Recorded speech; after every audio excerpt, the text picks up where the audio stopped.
শীতকালীন আরও একটি পিঠের রেসিপি নিয়ে চলে এসেছি, পোহা পিঠে, যেটাকে বলা হয় তেলের ভাজা পিঠে। তো তার জন্য আমি একটি মিক্সি বোলের মধ্যে 1 বাটি চালের গুঁড়ো আর 1 বাটি ময়দা, আমি এখানে আতপ চালের গুঁড়ো নিয়েছি, আর স্বাদ অনুযায়ী অল্প একটু নুন দিয়েছি, দিয়ে মিশিয়ে নিয়ে এবারে এই বাটিটার 2 বাটি গুড় দিয়েছি, খেজুরের গুড়, আর 2 বাটি জল দিয়ে ভালো করে হাত দিয়ে দিয়ে মেখে নিতে হবে।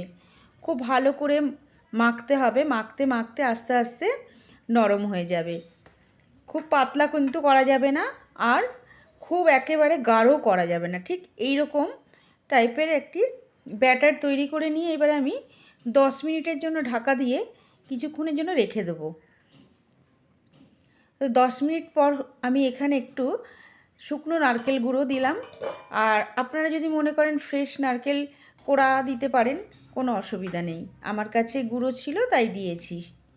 এবারে কড়াতে খানিকটা তেল দিয়ে, তেলটা গরম হয়ে গেছে, আর এরকম একটি ছোট্ট থালা নিয়ে থালাটা গরম করে এবারে তার মধ্যে 1 হাতা করে দিয়ে দিয়ে এইভাবে পোহা পিঠেগুলোকে ভেজে নেব।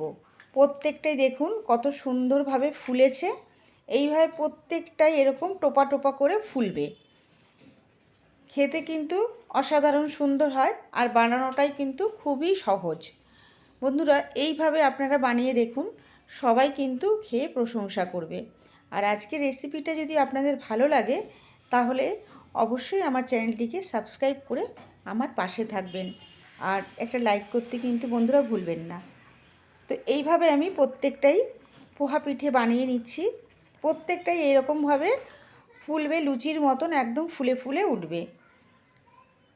এই পিঠেটার এটাই হচ্ছে একটি মানে কি বলবো, এইভাবেই ফুলে ফুলে উঠলে এটাকেই পোহা পিঠে বলা হয়।